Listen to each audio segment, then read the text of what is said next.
neste sábado o evento NXT TakeOver War Games 2. Diretamente do Staples Center em Los Angeles, nós tivemos um sold out de 13.600 pagantes. Um belíssimo público, como normalmente o NXT entrega, tanto em número quanto realmente em qualidade. Mas hoje eu, menino Tanaka, irei revisar este evento. Originalmente isso daqui ia ser uma live, só que por questões técnicas isso não será possível de acontecer esta semana. Portanto, vamos pular a parte que eu peço aquele vinho do bom e começar as nossas atividades. É importante que a gente comece pelo Kickoff Show, porque é lá que as histórias começaram a ser trabalhadas. O Matt Riddle tava lá no painel e o Cassius Ohno interrompeu a participação dele, dizendo que ia demorar apenas um segundo para ele expor o Riddle quando eles pisassem no ringue. Então guarde aí isso no seu coração e tenha em mente que a luta dele estava confirmada para a próxima quarta-feira, no show semanal do NXT. Então o show oficialmente começou, teve toda a introdução do Mauro Ranallo com Percy Watson, Nigel McGuinness, e eles foram interrompidos pela música do Matt Riddle. Ele veio ao ringue e comentou sobre o que aconteceu no kickoff e disse que já que eles estavam em Los Angeles sem fazer nada, tamo aí de boa, sem fazer nada, o que é que você acha aí, como tem dois rings aqui da gente lutar? Então aí o Ohno apareceu, chamou o Riddle de estúpido, mandou ele aproveitar o momento enquanto ele vivia, porque ele não ia lembrar de nada do que iria acontecer. E então começou a luta. O Riddle deu uma joelhada, nocauteou o Ohno, fez o pin e acabou. Durou menos do que um casamento de Hollywood, como brilhantemente disse o nosso querido Mauro Ranallo. E olha, vamos para um alerta agora, atenção, um alerta de opinião polêmica. Eu amei isso. Eu não sei se vocês acompanham o Riddle há algum tempo ou não, mas foi exatamente a mesma história que eles contaram na primeira luta do Super Strong Style de 2017 da Progress Wrestling. Ele enfrentou o Trent Seven na ocasião e a luta durou até um segundo a menos, foi só 6 segundos, a do TakeOver foi 7. Considere isso uma reutilização que eles resolveram fazer. No mais, eu amei esse combate porque, primeiro de tudo, não estava programado para acontecer. Segundo, a expectativa de todo mundo seria um combate mais longo. Então foi uma brincadeira dupla com o tal do fator surpresa. O público adorou esse começo de show, adora o Matt Riddle e aparentemente o único problema do pessoal é com o fato do Cassius Ohno perder e tudo mais. Ah, porque a WWE não valoriza ele, não sei o que. Eu já cheguei a comentar sobre esse papel do Ohno num vídeo anterior, então não vou me alongar muito nessa pauta. Mas ele tá na WWE justamente pra isso. Isso explica ele ter perdido todas as 4 lutas que ele fez no NXT TakeOver até agora. Mas se isso supostamente quer dizer alguma coisa, nós vamos ter que debater o fato do Johnny Gargano ter perdido até hoje. Faça as contas aí, foram 12 lutas em TakeOver, 10 ele perdeu e 2 ele ganhou. Uma delas ele ganhou em dupla, inclusive. Além do mais, me digam em qual cenário é um negócio absurdo você ser nocauteado por um ex-lutador de MMA que foi responsável em um determinado ano por um dos nocautes mais bonitos. Qual é o absurdo de você perder em 7 segundos para uma pessoa como ele? Eu achei muito bom, uma surpresa basztante agradável e o futuro é brilhante para o Matt Riddle, e tenho dito. A segunda luta da noite não era nenhuma surpresa porque já estava anunciada há algum tempo e foi a Shayna Baszler defendendo com sucesso o NXT Women's Title numa 2 out of 3 Falls match contra a Kairi Sane. Ela venceu pelo placar de 2-1. E essa luta durou 10 minutos e 55 segundos. Quando a gente analisa a duração dos combates femininos no NXT e acopla elas com a narrativa de que o NXT promove a igualdade de gêneros e essas coisas, de certo modo há um probleminha. Há 2 anos que uma luta pelo título feminino passou dos 15 minutos. Foi em abril de 2016. E sinceramente, uma luta com 3 caídas merecia pelo menos o dobro disso, na minha concepção. Mas falando do combate em si, eu achei essa luta com requintes pesados de overbooking. Mas eu não vi isso como um problema porque o público tava ensandecido. Tudo que tava acontecendo tava tendo uma reação absurda do público. Quanto ao que rolou dentro do ringue, foi ação de primeira qualidade, como eu comentei, com destaque para o melhor momento das duas, que foi aquela reversão de suplex em DDT no apron. Foi uma queda um pouco assustadora, mas já que tá tudo bem, a gente bate palmas. Mas se a Shayna Baszler tivesse morrido, aí a gente ia criticar, porque nós somos absurdamente hipócritas neste cenário. A Shayna dentro do ringue tem uma capacidade absurda, toda review eu vou ter que comentar isso, o que acaba me levando a crer que ela não precisaria das amiguinhas dela ajudando, mas justamente o fato de não precisar que faz a gente ficar mais doido da cabeça com essas interferências, então eu acho isso muito bom. A primeira fall foi vencida após interferência da Marina e da Jessamine, que fizeram ela ser pega aí no Kirifuda Clutch.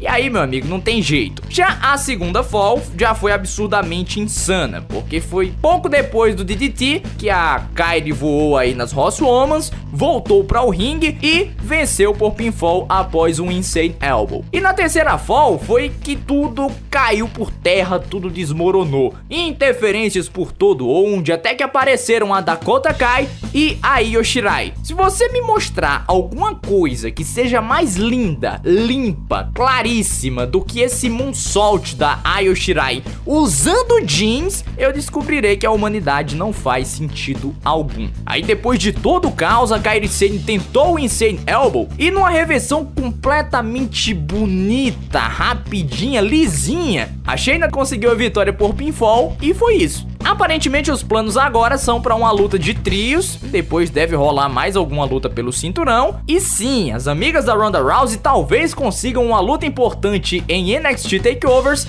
antes da Bianca Belair. Olha que beleza, isso ninguém fica pistola, né? Mas enfim, todo mundo saiu fortalecido com o combate, seja como face, seja como heel, mas no final merecia mais tempo. A terceira luta da noite foi Aleister Black derrotando Johnny Gargano por pinfall aos 18 minutos e 10 segundos após aplicar 2 Black Masses. Venceu e perdoou os pecados do nosso não mais querido Johnny Gargano. Eu queria, assim, um dos meus maiores desejos é viver uma vida que eu passasse na rua e exalasse esse perfume de badass que o Aleister Black exala, mesmo através de imagem. Essa luta contou com tudo que eu gosto numa luta: hard hitting, história bem contada, enfim. O Aleister Black brincando com a cabeça do Johnny Gargano, pedindo pra ele dar o melhor golpe dele, foi um negócio assim sensacional. Ao fim, a história que ficou foi que o Gargano tentou de tudo, mas que o Aleister Black tinha pleno controle sobre tudo que estava acontecendo. Depois de toda uma historinha meio boba de quem atacou ele,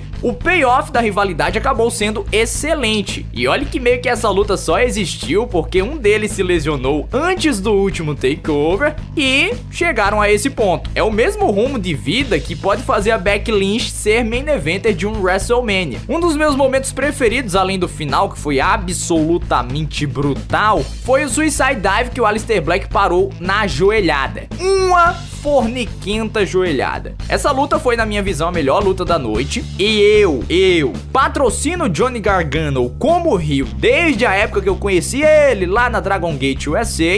E ele não é simplesmente um grande heel. Ele é um dos melhores lutadores, trabalhadores que a indústria pode oferecer. E o Aleister Black é um dos poucos nomes que passam uma credibilidade absurda sem nem ter que entrar no ringue. Um clássico do NXT TakeOver, sem dúvida nenhuma. E o final limpo com essa história de absolvição dos pecados me leva a crer que agora cada um segue o seu caminho. Cada um na sua e eu em você. A quarta luta da noite foi Tommaso Ciampa defendendo com sucesso o NXT Championship contra o Velveteen Dream. A luta durou 22 minutos e 25 segundos e o Ciampa venceu por pinfall após aplicar um DDT na parte de metal que separava os dois rings. Essa foi outra grande luta no aspecto técnico, mas que eu achei que careceu da história que a luta anterior teve. Faltou também o fator imprevisibilidade, porque ao final das contas, a gente continua não acreditando que eles vão dar algo de importante para o Velveteen Dream agora. Eu gostei da forma como trabalharam o Hollywood Velveteen Dream, porque isso é realmente importante para se trabalhar com os públicos da arena. Porque se você não percebeu o contexto, Hollywood, você não entende de Estados Unidos da América, é um distrito lá de Los Angeles. E o show foi lá, por isso tantas referências a Hollywood. É impressionante como esse rapaz,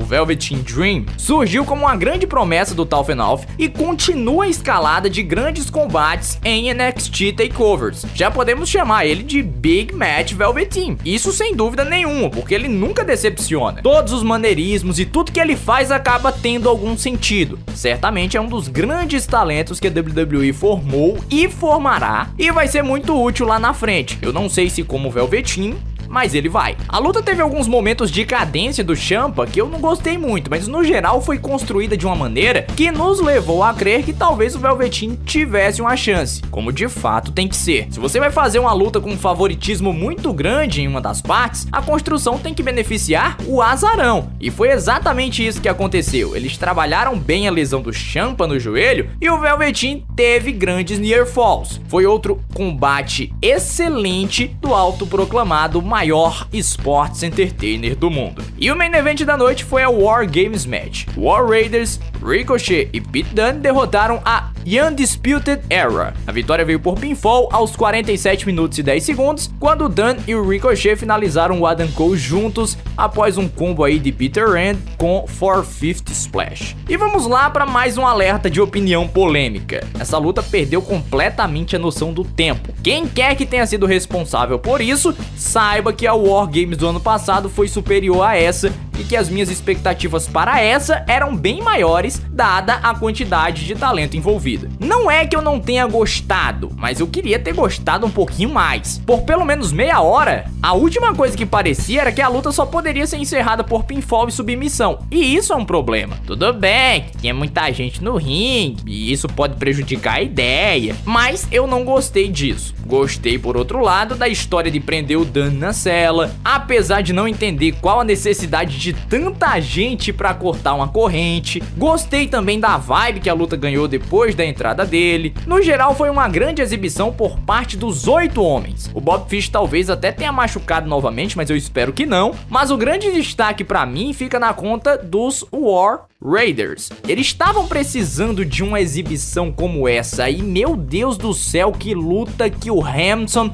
e o Rowe fizeram. Principalmente o Hanson. O cara voa como se fosse o Ricochet com uma facilidade monstruosa, literalmente. E quando não dá pra eles voarem, eles jogam o Ricochet como uma arma voando. Eu achei isso aí sensacional. E o Rowe ganha crédito, como eu comentei no Twitter, postei até o vídeo pra o pessoal ver, por ter salvado a carreira do Ricochet depois daquele Double Rotation Moonsault, que eu não imaginava que eu ia ver novamente nunca na minha vida. Antes disso, rolou uma combinação absolutamente aceitável de superplex, powerbomb. Desse jeito, não foi simplesmente um spot batido, mas um spot épico. E no geral foi uma luta longa, que poderia facilmente dar uns 7 minutinhos aí pra luta das mulheres. E na minha avaliação isso faria dela, tanto da luta feminina quanto da War Games Match, algo bem melhor. Mas o final acabou sendo insano e trabalhando algumas histórias que nós veremos no futuro, como a luta do Pete Dunne com o Ricochet, que eu não imaginava que queria ver até ontem. Apesar de ter as melhores spots da noite, não foi a melhor luta da noite, mas ainda assim uma exibição impecável de quem esteve envolvido. O NXT Takeover foi um grande evento, com todas as lutas recomendadas.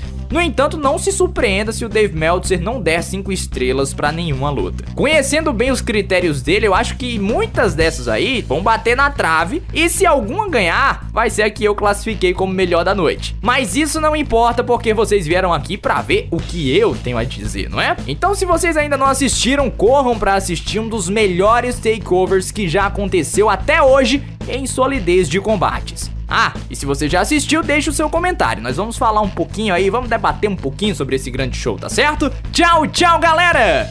Fui!